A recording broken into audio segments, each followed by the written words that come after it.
Good evening. Come in, won't you? What's the matter? Surely you're not nervous. Perhaps it will calm if I tell you a story. We are meant to call from out of the past stories, strange and weird. Tales of mystery and terror by radio's masters of the macabre. Stories of the supernatural, the supernormal, dramatized like fantasy, the mystery, the unknown. We tell you this frankly, so if you wish to avoid the excitement and tension of these imaginary plays, we urge you calmly, sincerely, to turn off your radio now. Welcome back to The Horror. Thanks for joining me this Saturday. This week, we'll hear from Dark Destiny, a mutual series of 26 episodes that aired from August of 1942 to March of 1943. Our story today is the only surviving episode of the series. It aired October 31st, 1942. It's titled Masquerade.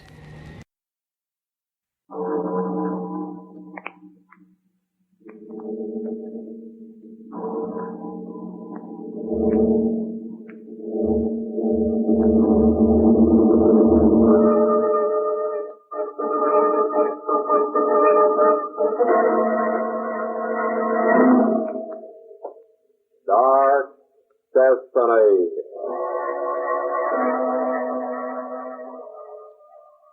The lives of some are doomed from the beginning.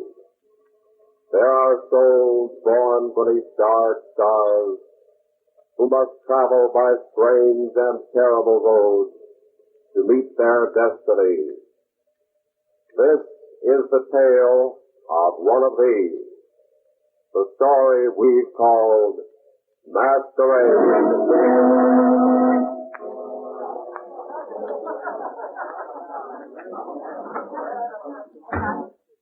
Isn't this the most fantastic party? Well, fantastic is as good a word as any for it. A Halloween party in a haunted house. Gives me shivers just to think about it. Well, then why think about it? Powder your nose and let's go see if we can pry our husbands away from Jerry Mason's bar. Oh, Jane, you're so hard-boiled. You're never impressed by anything. A mob of people dressed up in silly costumes, busily drinking someone else's liquor leaves me cold, darling. Well, it doesn't mean. I think it's fun. Suppose this house Jerry found really is haunted. Now, there are plenty of spirits around tonight, but they're all in bottles. Take it from little Jamie. Just the same, it is spooky, and it makes me feel a little frightened. So, you, Helen? What? Oh, what'd you say, Sally? I said, aren't you just a little bit frightened by this old house? Yes. Yes, I am. I'm not ashamed to admit it. For God's sake, Helen, you look as if you had the heebie-jeebies. You're as pale as if you've seen a real ghost, instead of that silly-looking Butler Judson dressed up in a suit. Well, I wish Jerry never thought of this party. It's what, Helen? Nothing. I'm being silly. Let's go out and have fun. I didn't make this witch's costume to sit around in. I second the motion. Why waste time now, Helen? Especially since your husband will be here any minute. What do you mean by that? Oh, nothing. Except that I certainly couldn't have any fun if all my husband did was stand around watching me out of cold, fishy eyes, the way Carl watches you. Now, stop it, Jane. There's a party going on, remember? So let's go back to it. Hey, what took you girls so long? Come on, Jerry's going to make a speech. All right. What do we got to lose? Yes, let's. Come on, then. Let's wait for the speech, everybody. Organist, music, please.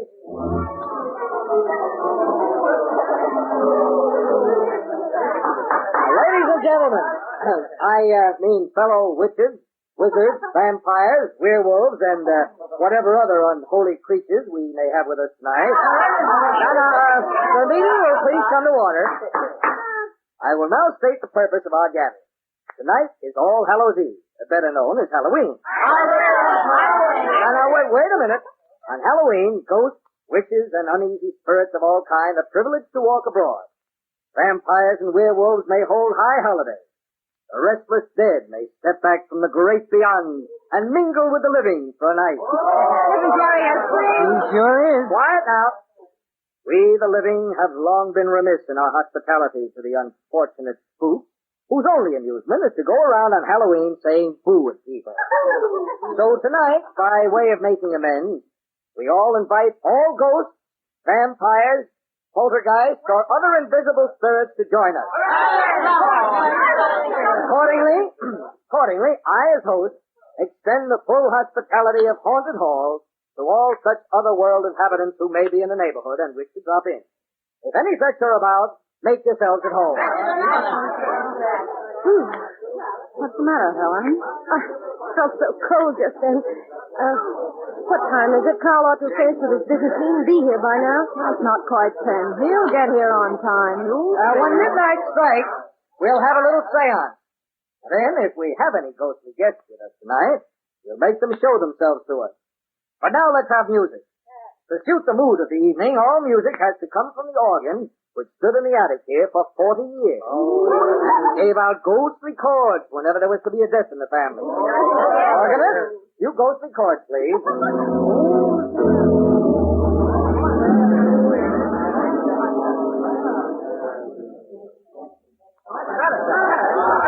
Come on, Jane, let's have it. The organ music, imagine. Helen, are you all right? You're shivering. Yes, I'm all right, Sally. It's a little cold. Okay, then, but take it easy. Well, I gotta go find my darling stars. I'll see you later. Here.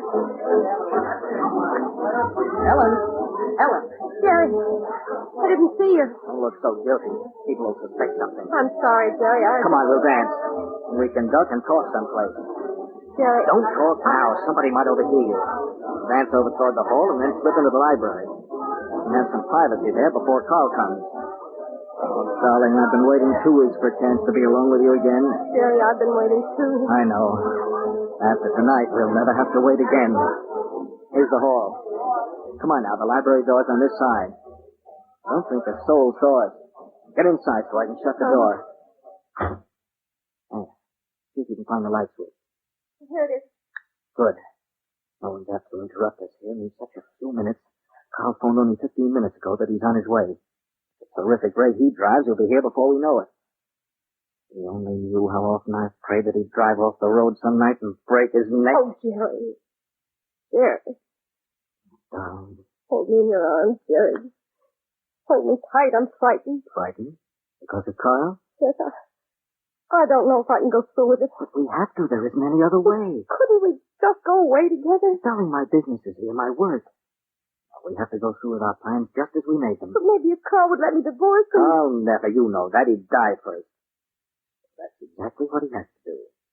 Die. Oh, there must be some way. But there isn't. Oh, darling, there's nothing to be afraid of. Nothing, understand? To commit murder. Don't think of it like that. We're just getting rid of someone who's made your life miserable. Someone who stands between us and all our happiness. Now listen. Yes. This party tonight, this silly Halloween masquerade. I planned it carefully to make it easy and safe to get Carl out of the way. Easy and safe? How? There are 24 people wandering around this old house in silly costumes wearing masks. Nobody can be sure who anybody else really is unless they actually speak to But him. I don't see how... Now, the point is nobody will ever be able to testify or even be sure in his own mind where anybody else is at any given moment tonight. In this house, I picked it for the party, not because fools say it's haunted, but because down in the woods, back of the gardens, there's an old rock quarry. Rock quarry? Mm-hmm. This house was closed several years ago after the last owner fell into the quarry one night when he was drunk. And that's exactly what's going to happen to Carl tonight. He's going to fall into that quarry while drunk. Oh, Jerry, no. Oh, it's so easy a child could manage it. Everyone knows that Carl drinks heavily at every party he goes to. Now look, you find some way to get him out of the house after he arrives. You'll lead him down the path through the woods toward the quarry. I'll see to it that he goes over the edge. I couldn't. Oh, I couldn't. You can and you will. You love me, don't you? Yes, Jerry, but murder He is... suspects us already. You know that he's so jealous of you, he'd kill both of us if he could prove what he suspects. But just the same, I can't. Oh, I can't. I'll do anything you say, Jerry. Get control of yourself, Helen. We only have another few minutes to make our plan. No, Jerry, no. I know we planned this. I know we both decided to do it, but now I can't. I love you, Jerry. Oh, I do love you, but this... I didn't know how it would be, and I'm afraid Sorry I had to be so rough, but this is no time for hysterics. We've got to go through with it tonight. When Carl arrives, what? How did you get here so quickly, Carl? You invited me, so I came as quickly as I could. Yet you seem confused that I'm here. Huh? Oh, no, I am just surprised that you made such good time getting out here from town. You only called me 15 minutes ago. And my wife? Why should my wife seem so frightened at my arrival? Well, I'm not, Carl. I'm just startled at your costume. Yes, it's your costume, that skeleton hunt. It's pretty gruesome. Gruesome? I think it's most appropriate. You come as a witch, Jerry comes as a devil, and I come as death. Death? What do you mean by that? Carl, what are you doing with that gun? I put it into my pocket before I left the house. You're drunk. I was drunk when I started. I'm not drunk now. Give me that gun. You don't know what you're doing. I know what I'm doing. I know everything now. Carl, what are you going to do? When I started, I intended to give this haunted house some new ghosts to haunt it. Real ones. He's going to kill us. But now I'm only going to take you home with me, darling. You're my wife, and your place is at my side. Jerry tried to steal you as he stole the fortune that I placed in his trust. But I'm not going to let him. I'm going to take you back with me now, and you'll never leave me again. Hold his attention. I'm going to grab the gun. Please, listen to me, Carl. You don't understand what It's you who do not understand. But you will soon understand everything. Understand? Helen, get his gun.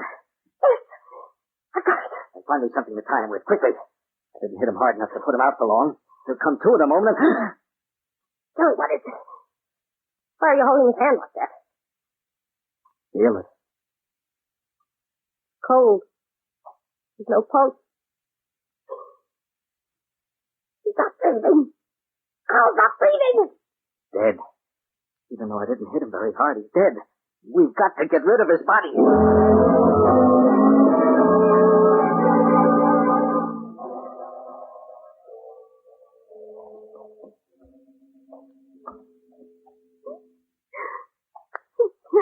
Going further. I've got to. It's only another 20 yards. I can't see. So dark. Can't stop now. We're lucky to get him out of the French windows. Across the lawn without being seen. We can't risk somebody stumbling on us. The moon will be coming out again any second. What is it now? French.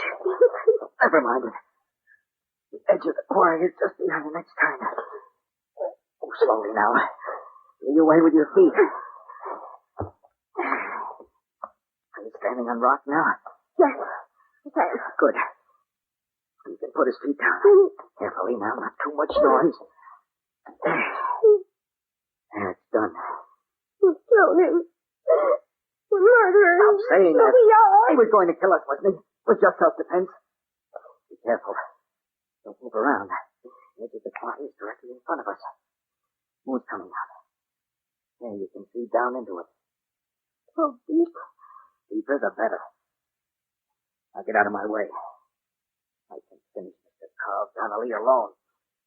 So, up it comes. Under my shoulder. And now, over it goes.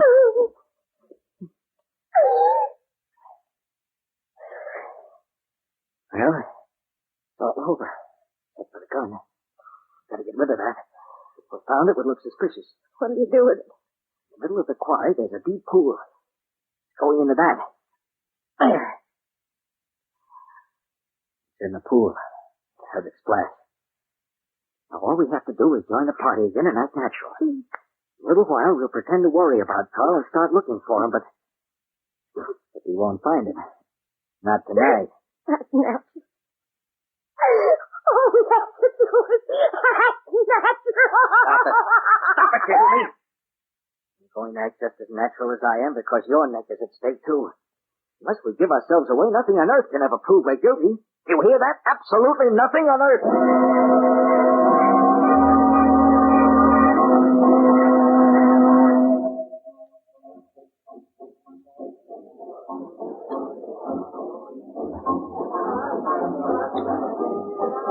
Helen. Smile at me. Act like you're enjoying yourself. You've got to. Talk to me. The last 10 minutes you've been dancing like a wax dummy. I keep seeing him falling into that quarry in the moonlight. Down, down, down. Don't be a fool. That's over and done with. Now we have a new life ahead of us, you and I. Think of that, don't think of him. I'm trying to, Jerry. I am trying to. But instead I keep hearing him say he's going to take me home. Keep me forever. And I feel as if his hands were still touching me. So cold. The way they were when he grabbed my wrist. You gotta get your mind off it. Look, come on over and join the gang. But remember, act natural. Jerry! Oh, Jerry, welcome, boy. Thanks, Roger. Everybody having a good time? Oh, it's just too spooky for words. Everybody says it's the most fantastic party they ever heard of, don't they, Jane? You used that word once, darling. Oh, you. What's the matter, Helen? Are you still cold? No, Sally, I'm all right. Well, darling, you're as white as a sheet. Your hands are colder than a polar bear's nose. Nothing's the matter with Helen. She's just cold. We were out looking for Carl. He seems to have wandered off somewhere. Carl, huh? I didn't know he'd ever show up. Oh, yes. He came in about an hour ago. He did? That's funny. We haven't seen a thing of him. I was looking for him, too. Of course he came in. Here somewhere. All right, so he's here somewhere. What of it? Why fly off the handle just because I said I haven't seen him? Well, because he is here. He's outside somewhere. All right, then he'll show up soon enough when he gets thirsty again. And speaking of spirits, Jerry, it is almost midnight.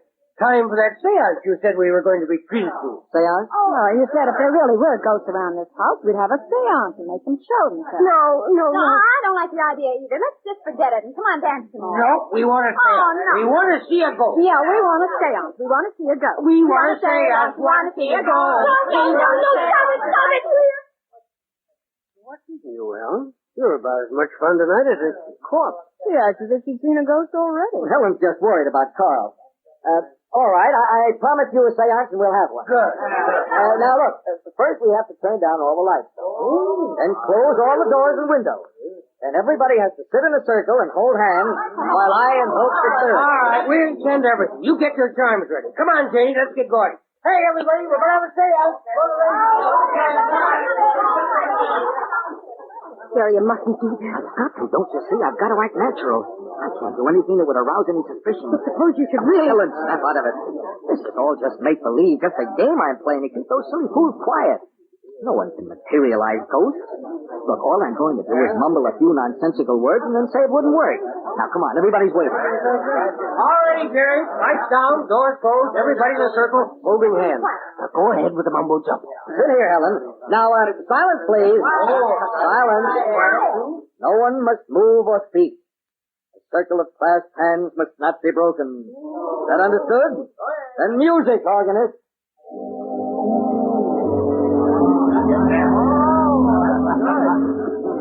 Uneasy creatures of the night, the restless dead and all other creatures of the unseen world who may stir abroad only on this one night of the year, hear me and take heed. By Astaroth and Beelzebub and Lucifer I command you. By Israfel and Belial and the dog god Horus I command you. By Isis and Osiris and Pelbas the Terrible I command you. If you are present tonight, knock 3 times that we may know. Knock 3 times that we may know. You hear that?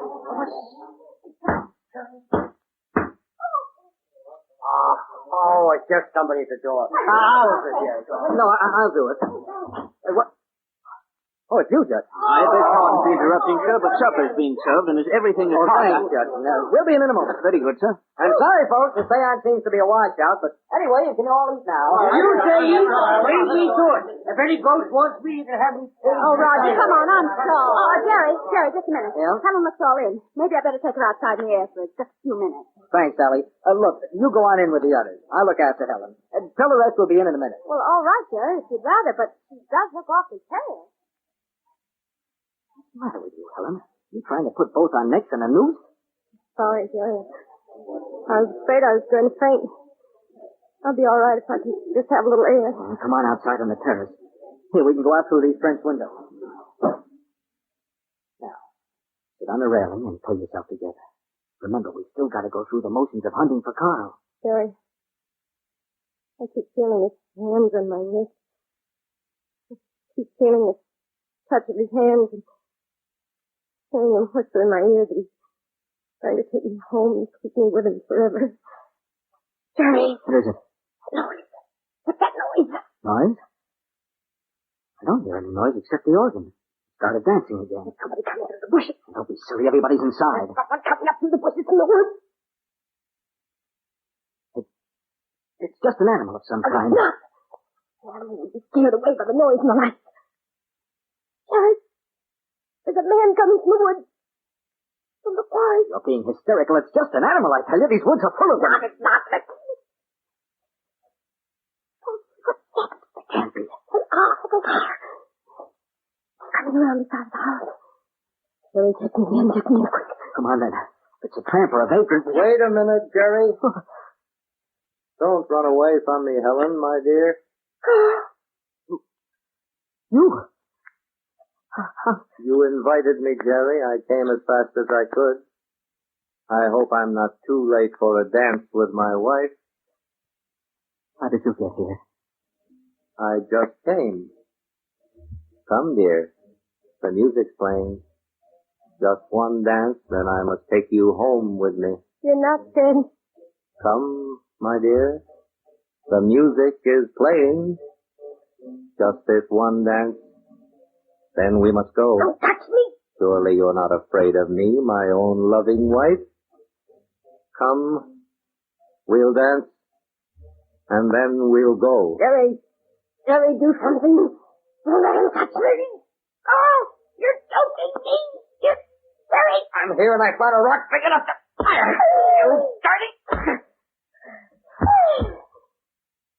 Now you're dead. Now you're dead for good. I slipped up before, but not this time. Jerry was trying to kill me. Choking me. Somebody inside might hear you. You can't give one now. We've got to get rid of her. I can't go through with that again. Jerry, his fingers in my throat. So cold. You've got to face it. Obviously, he was only unconscious when we thought he was dead, and he was so thoroughly soaked with alcohol that the fall into the quarry didn't even hurt him. He must have recovered and climbed out somehow without knowing what had happened and came back. That's what happened. That's what must have happened. But he won't come back again. I couldn't go through those woods. The quarry now. We don't have to. We'll be seen. I think there's something else. I have it. Where's Carl's car? Car? Yes, Carl's green roadster. I don't know. I don't see it. It should be over there, parked with all the others. He certainly came in it. It isn't there. Then we'll have to use my sedan. It's down there at the end of the terrace. Go on, open the rear door. What are you going to do? Let's see, quick. I can lift him all right, but I can't carry him very far. Hurry. Have you got it open yet? Yes, sir. Good.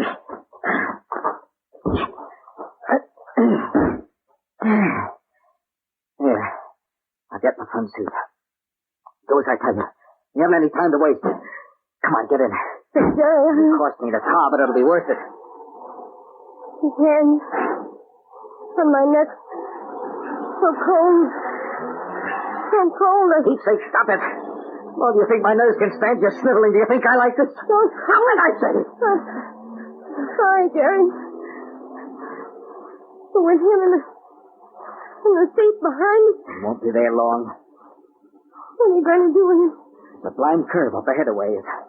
A deep ravine alongside it. Half a dozen cars have gone in there in the last 10 years. Yes, I remember. I'm going to stop the car there.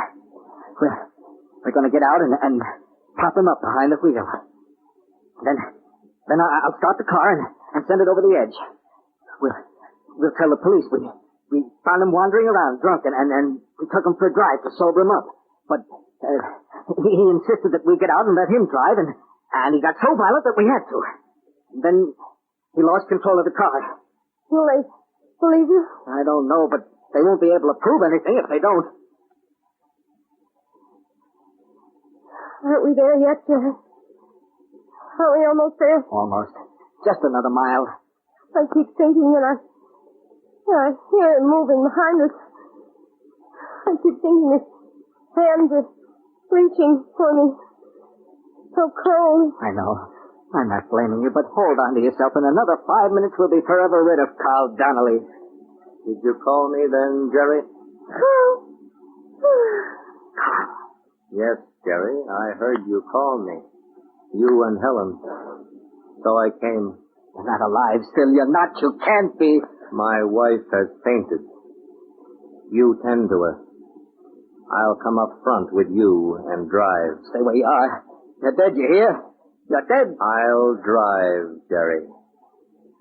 Move over, please, so I can climb in behind the wheel. No. No, you're dead. That's right. Move over and make room for me. Don't. Get back. Stay away from me. Just a moment now, and I'll take the wheel. No. There. Now I'll do the driving. I know where I want to go, and you don't. I'm driving my wife home now, so we must go faster. And faster. And faster. Stop it. Stop it, God. You'll kill us all. But my wife, I must get her home. Faster. Slow down. I'll do anything you want. I'll surrender to the police. I'll tell them I embezzled the money you gave me power of attorney over. I'll tell them anything if you'll only slow down. I can't slow down. I'm taking my wife home now. Faster. Look out. It's the blind curve. There are beans on the other side of it. We'll never make it. Faster. Faster.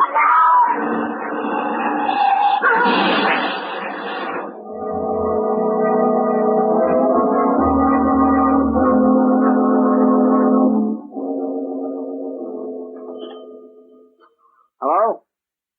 Hello, Sergeant Myers? This is Johnson reporting. Yeah, again. It's been a busy night. The sedan this time. Went over the edge of Blind Curve a little while after midnight. The dashboard clock stopped at 12:25. That's right. I found it 20 minutes ago. 2 people in it, man and a woman. Yeah, both of them. Worst case I've seen yet. Car must have been doing 90 when it went over. And looked as if it had been driven over purposely, too. And say, Sarge, there's a couple of funny angles to the crash. I mean, peculiar. Sort of eerie. One is, they were both in costume. Like that other stiff we picked up earlier tonight. Uh-huh. A witch's costume and a devil's suit. But get this, Sarge. The sedan landed smack on top of that green roadster I reported before. You know, the one we hauled that other guy in a masquerade costume out of. The one in the skeleton suit that gave him such a turn at the morgue when we left him there around 10 o'clock.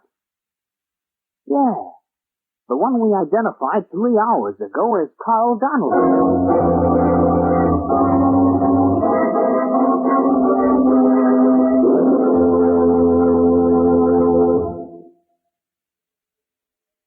You have just listened to Chapter 8 of Dark Destiny, a series of dramas about those unfortunate ones among us whose lives are doomed from the beginning, who travel by strange and terrible roads to meet their destiny.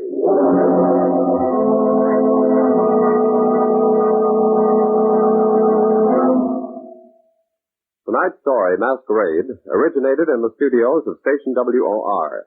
Written by Robert Arthur and David Cogan, it was produced by Jack Johnstone. Featured on tonight's program were Carl Eastman as Jerry and Elspeth Eric as Helen. Next Saturday night at 8, you will hear a story. You say Anne's been dead for months? But that's impossible. It couldn't be. It must be wrong. Because Anne and I were married yesterday. What's that? A man with a phantom wife? Listen to the next chapter of Dark Destiny, a story titled Till Death Do Us Part. Ron Shepard speaking. This is Mutual. That's it for this episode of The Horror. You can find more from this podcast, all the other shows, and thousands of old-time radio episodes to listen to at the website relicradio.com. If you'd like to help support this and all of the shows, you can donate through the website as well. It's how this show keeps coming to you every week. Thank you to those who have helped out. Thanks for joining me this week. I'll talk to you again next Saturday with another episode of The Horror.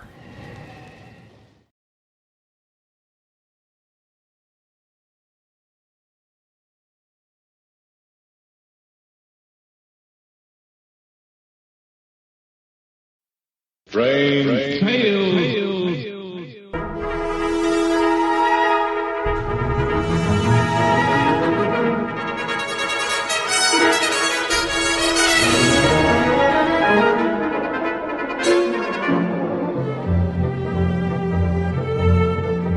RelicRadio.com presents tales of the strange and bizarre, the weird and the wicked. Stories not necessarily of the supernatural, but of the unnatural.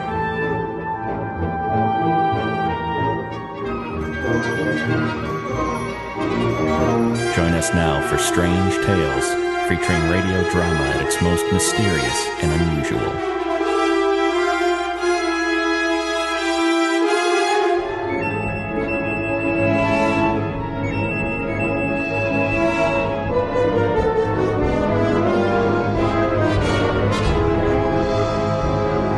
This week on Strange Tales, we'll hear from the Creaking Door, South African series that aired from the mid-1960s to perhaps 1970. Most of the surviving episodes come from the 1964 to 1965 series, sponsored by State Express Cigarettes. The story we'll hear today is from May 11th, 1964. It's titled Auntie May.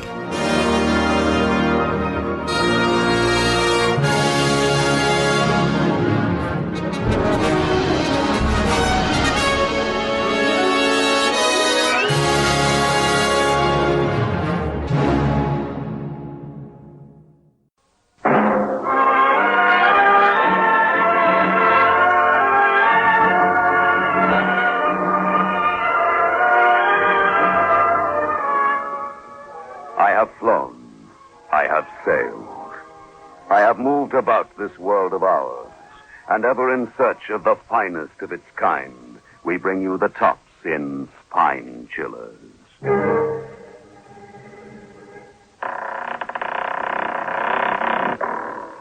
The Creaking Door.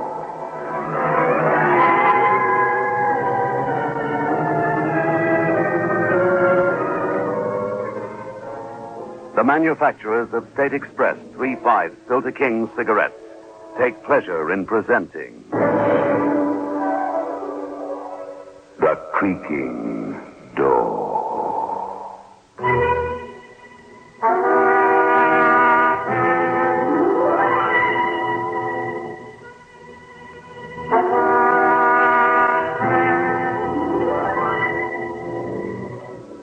Good evening, friends of the Creaking Door. The Creaking Door is opening, so do come in. Oh no, you won't need that. Once you're through the Creaking Door, you'll realize that everyone who enters here leaves their mind behind.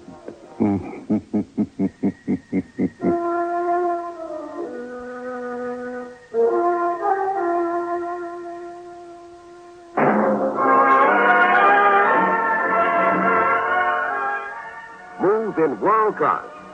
Get the taste of new smooth State Express 3/5s today. We promise you, it's the smoothest cigarette you can get.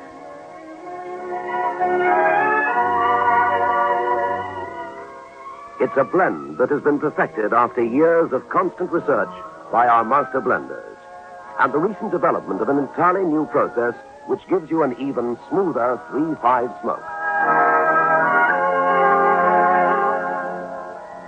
We promise you, it's the smoothest cigarette you can get. Move in world class. Get the taste of new, smooth State Express 3/5s today.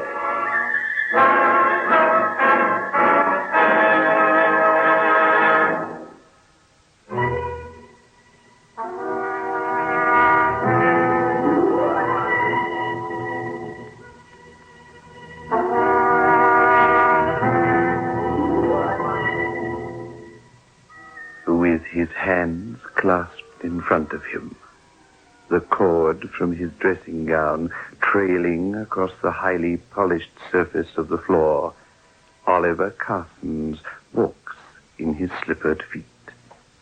Up and down, with soft, measured tread, his lips moving silently as though in supplication.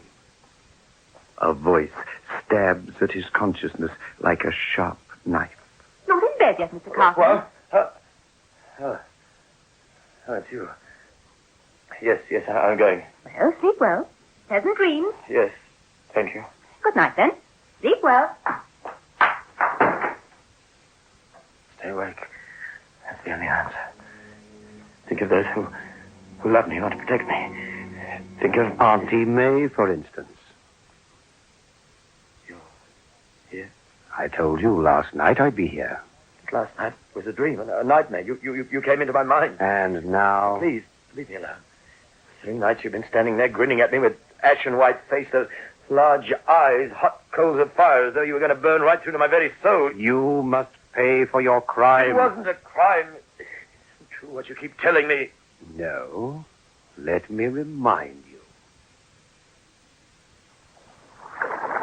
Oliver, it's getting late. I must go back. Sally, Oliver, please, Oliver, behave yourself. You know how I feel about you, Sally. Stop it. Oliver! Come back. Come back, Sally. I'm not going to hurt you. I love you. Take me. Oh, let me go. Please let me go. I worship you. You know that. Sally. Please, Oliver. We were such good friends. Don't spoil everything. You and I are the only 2 beings left in this world, made for each other. No. Yes. No.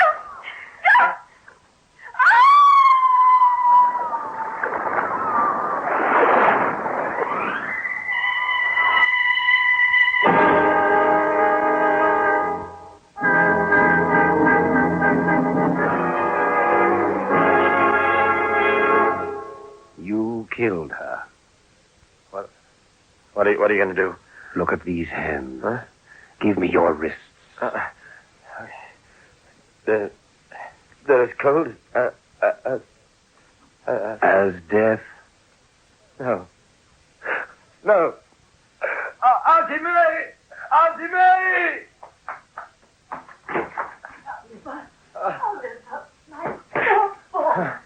What is it? He's... Oh, you're not having one of your nightmares again, are you, Oliver? He was going to kill me. Oh, my poor boy.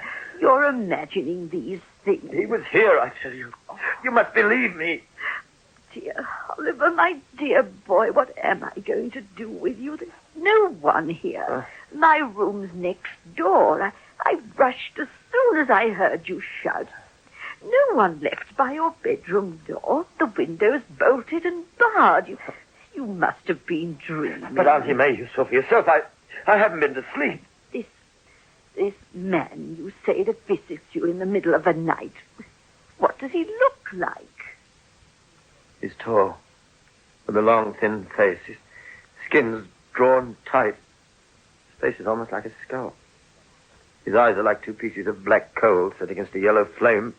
When he points his finger at you, it's as though a piece of white steel. Oh, really, Oliver, white steel indeed.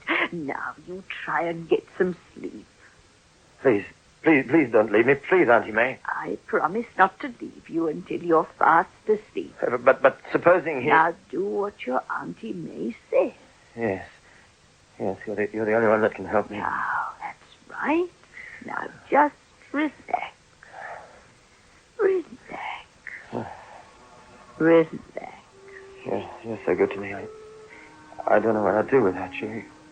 You don't think it's true what he said? I didn't kill Sally. Hush. You sleep. Of course you didn't. Very idea. She's gone away.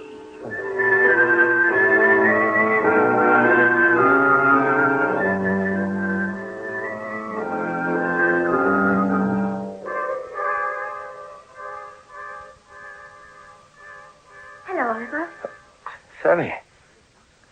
Sally, you're here. Why, whatever's the matter? Well, where have you been? They told me you'd gone away. I thought... Oh, Sally, why did you go away without saying goodbye? I was only going for a week.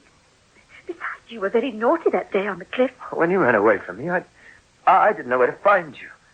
Oh, Sally, it's good to see you. He said that I... Wait, he thought you were dead. Dead? Oliver, what on earth are you talking about? This man, he came here. Oh, I've been so worried. Oh, Oliver, darling, that's why you're looking so hollow-eyed and so pale and drawn. Oh, yes, because I thought I'd lost you forever. Somehow, I felt that you were calling to me, that you needed me. I do, Sally. You'll never know what this visit means to me. It won't be the last.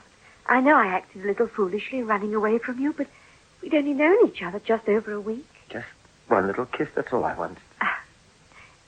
Here. Bitter? Bitter? Oh, Sally, you worked a miracle. I don't know who he was or what he was. Whether it was in my imagination or who cares? You've banished him forever. Sleep well, Oliver.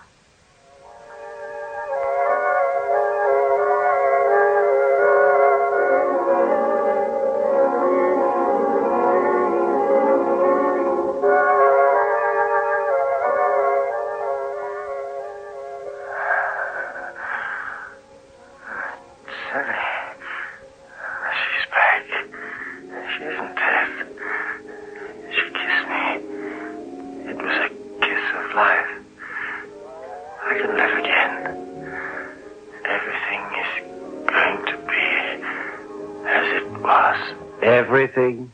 Huh? What? You lied to me. You said I killed her. Well, she loves me. How can a corpse love? Where will it draw its warmth? You won't be able to love once you pay your debt. You've got it all wrong. You're a liar. Sally's not dead. She's alive. I spoke to her today. She kissed me. She loves me. Loves you? Yes, loves me. I don't know why I listened to you in the first place. Who are you? Are you real? Are you flesh and blood? Why do you want to torment me? What have I ever done to you? Do you want to know whether I'm flesh and blood? Who I am? What I am? You'll know soon enough. And when you do, it will be your last piece of knowledge on Earth. Here, take my hand. No. Go on, clasp it. I thought you said you weren't afraid anymore. No, I'm not afraid, but your hand looks so cold and damp. All right. I'll clasp your hand. Perhaps I'll find you're not real. There. Your hands are cold as death. Yes. Death. Are you dead? Have you come to claim me now? Just when I've learned that Sally loves me? I'm not death. I'm Death's agent. And this is my last visit. But why must I die? Because of what you did to Sally. But she's alive. She's alive, I tell you. Look, I'll call someone. We'll get Sally over here. Now, at 3:00 in the morning? Yes, she won't mind. She'll do anything for me. She loves me. She said so. Where are you going? I'll call Auntie May. It's locked. You always lock your door at night, remember? You came into my room through a locked door. Through a locked door, through the thick walls, through the shuttered windows. Does it matter? You'll see. I'll prove to you that Sally's still alive. Come away from that door. No, I'm going to prove to you. Let me alone. This is my last visit. You must be prepared to... You're strangling me. Auntie May. Auntie May. It's no good calling for your Auntie May. Yes, it is. Take your hands away from his throat. Auntie May. Oh, thank heaven you're here. There, Oliver. He won't touch you as long as I'm here. Now, you go back into bed. I'll deal with this thing, whatever it is. You'd better take care. So would you, frightening this poor man out of his wits. Get back into bed, Oliver. You'll catch your death of cold. Death of cold. You'll be laughing on the other side of your face by the time I've done with you. Coming here, disturbing people in the middle of the night. What's your game? What are you really after? Him. He's forfeited the right to live. He's my nephew. He's only 28 years of age, a decent, hard-working man. At least he was until you came and tried to destroy him. Why? I've already told you why. The girl, Sally. But she's alive. I keep telling you. You know she's alive, don't you, Auntie May? Of course, I spoke to Sally after she visited you this morning. You're lying. You're lying to save your nephew. She's dead, I tell you. Dead because of his brutal lust. How dare you? Oliver, you stay here. I'm going to get the police. The police. What are the forces of the police against us? Could they go through that locked door, that bolted and barred window? We'll soon see about that. No, don't, Auntie. Don't leave me. If you go, he'll... Oh, well, perhaps you're right. Look out at the window. See that golden glow on the horizon. Soon it will be dawn. And if this thing is really from another world, he will have to go before the sun appears. What's the good of that? He'll come back again. Had you not come in when you did, I'd have been... You would have paid the penalty for your sins. Then we'll all sit here until the dawn.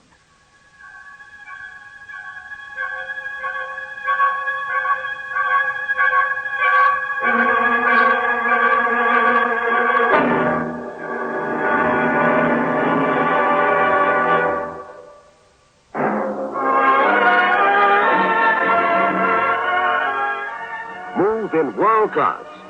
Get the taste of new smooth State Express 3/5 today. We promise you, it's the smoothest cigarette you can get.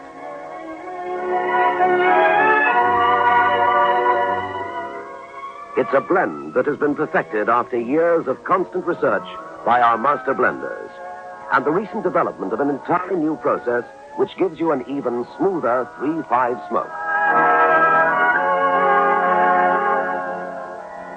We promise you, it's the smoothest cigarette you can get. Move in world class. Get the taste of new, smooth State Express 3/5 today.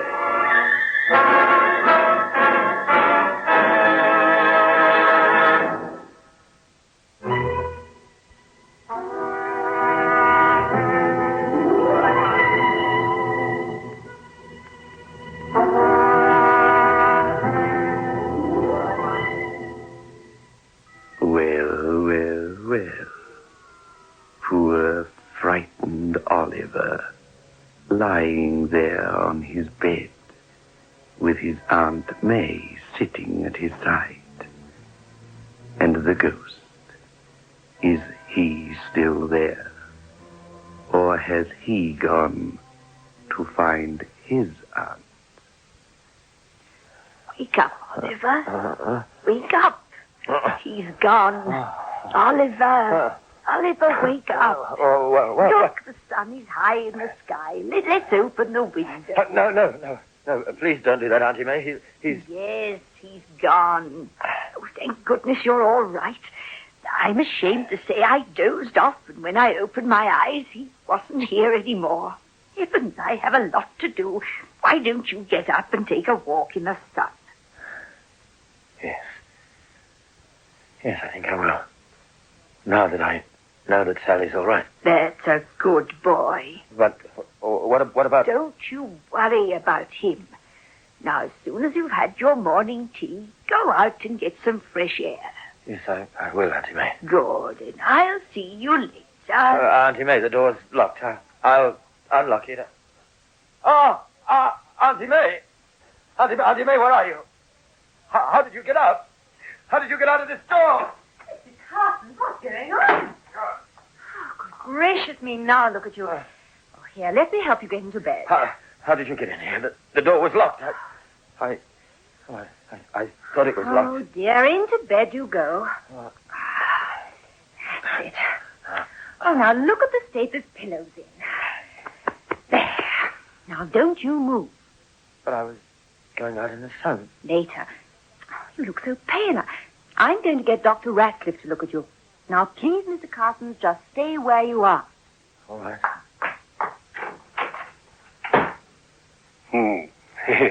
You know where she's gone, don't you? She's gone to get Dr. Ratcliffe. That's what she said. But you and I know who's coming to see you. And you and I know why. Oh, hey. Stop torturing me. Torturing? Torturing you? Don't you deserve to be tortured? No. You haven't got your Auntie May with you now, have you? But they said you wouldn't come here when it's light. Who says I'm here, as you call it? Huh? Can you see me? What? Look around you. I'm not anywhere. I'm not anywhere, am I? And yet I am. You know where I am. In your mind. In your mind. Auntie May! Help me! The hypodermic. Yes, Doctor. Is he very bad? This is to be expected. Oh, when we start to reduce the drug, you know. Here we are, Doctor. Oh, thank you. Roll up his sleeve, will you? Yes. That should keep him under for a few hours. I think we've reached the crisis we've been waiting for. Poor chappie. He looks so lost and helpless. True. But I think that if our treatment is successful, he's going to have an interesting story to tell.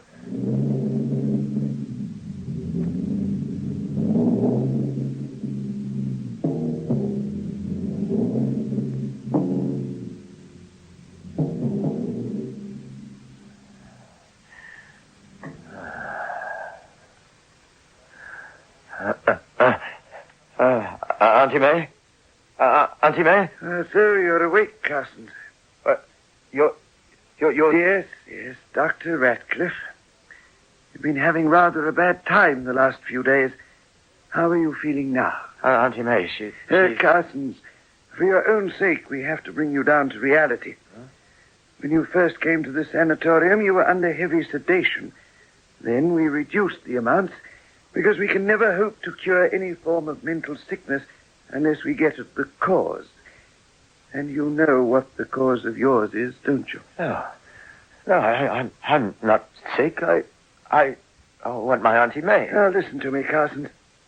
We're either going to put you on the path of recovery in the next few days, or you will go into a home for the incurably insane. Which is it to be? She was here. She stopped him from torturing. Your Auntie May died when you were 6 years old. From that time on, she's been the only image you've ever had of warmth and comfort and security. But all your life, you've been living in a dream world, running away from people, inventing fantasies when you were alone in your own little room. But this last business, it was then that your brain snapped. You've got to get rid of your sense of guilt. It isn't true. She'll come back. Auntie May... You were charged with criminally assaulting this girl's Sally. No, and throwing her unconscious body from the top of Beacon Hill. I didn't. She's alive, I tell you. She's alive. She loved me. She loved me. She came to see me. She couldn't have done, because she's dead now. Did you throw her deliberately, or was it an accident? It was an accident. I just wanted to tell her I loved her. She slipped. Well done. She slipped. But she's dead. You were charged with her murder, and you were found not guilty. Yes, they said I didn't do it. But he tortures me. He put his hands on my wrists. They were ice cold like this. Or handcuffs. Yes.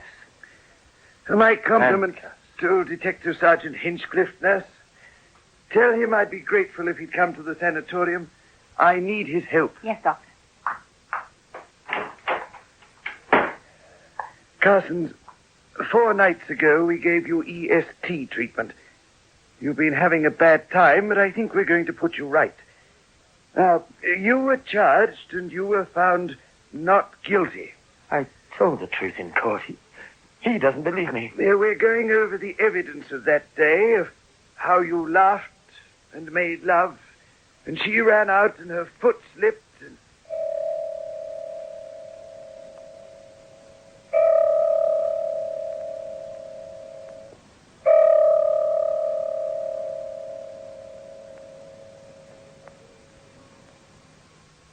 And so it was an accident. And so you don't need any Auntie Mays to protect you. No one is punishing you except yourself.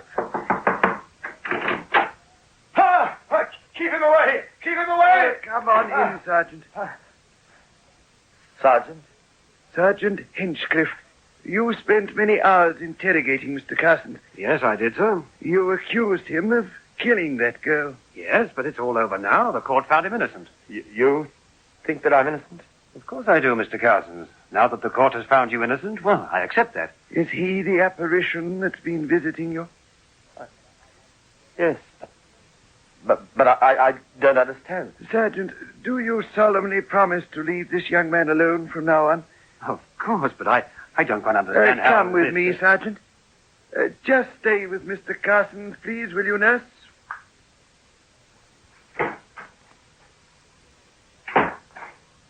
Yes, it was good of you to come down. Poor chap. Is he any better? I think so. We managed to bring all his fears and fantasies into the open. When he collapsed in the courtroom after being found not guilty, he kept calling for his Auntie May. I did try to get the address out of him. Yeah, that's one of the things that triggered him off. She died when he was a child. He's always been something of a neurotic. Fancy his brain snapping just like that. His guilt was too great to bear. Do you think he really killed her? That the verdict was wrong? It's not for me to pass judgment. I don't believe that he deliberately threw her from Beacon Head. On the other hand, I don't believe that she was a willing party to his advances. I believe that this miserable, loveless character frightened the girl with his overtures, that she ran away from him, slipped, and plunged to her death. And on the other hand, I believe he lied to the court when he said she was a willing party to their lovemaking, and that lie has festered in his mind ever since. And that's what has caused his brain to snap. But I think he'll be all right now. Keep away from me! Doctor! Help! Oh, I want this a little loud. Well, Doctor, it seems as though you're wrong.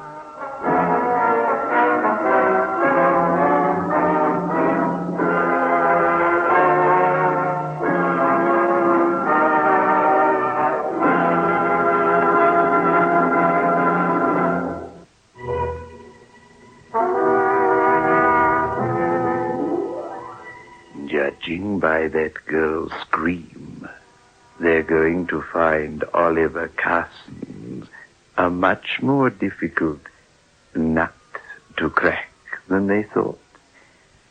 Still, when he starts calling for his Auntie May again, and they give him up as hopeless, we'll make room for him here, behind the creaking door.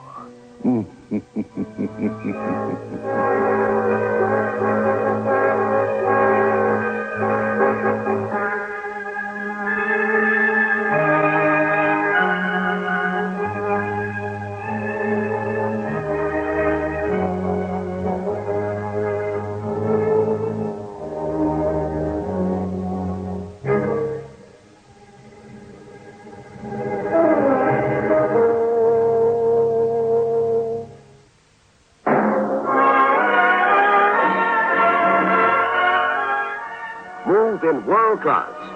Get the taste of new smooth State Express 3.5s today. We promise you, it's the smoothest cigarette you can get.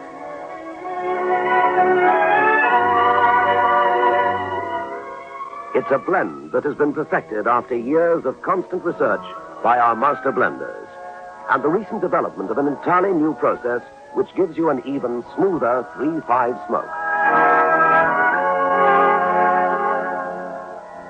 We promise you, it's the smoothest cigarette you can get. Move in world class. Get the taste of new, smooth State Express 3.5s today.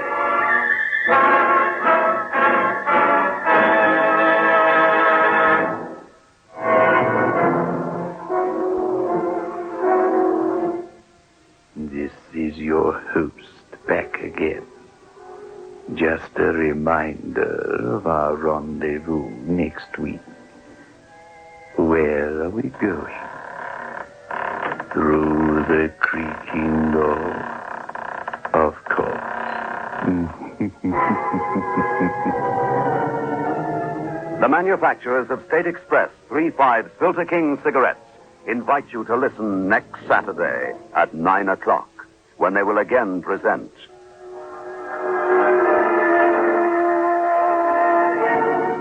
The Creaking Door.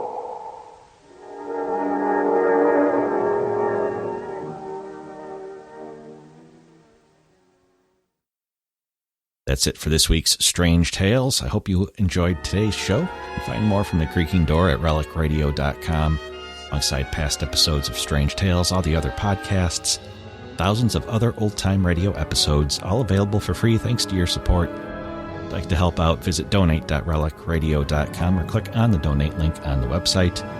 Thanks to those who have. Thanks for joining me today. Be back next Sunday with another episode of Relic Radio's Strange Tales.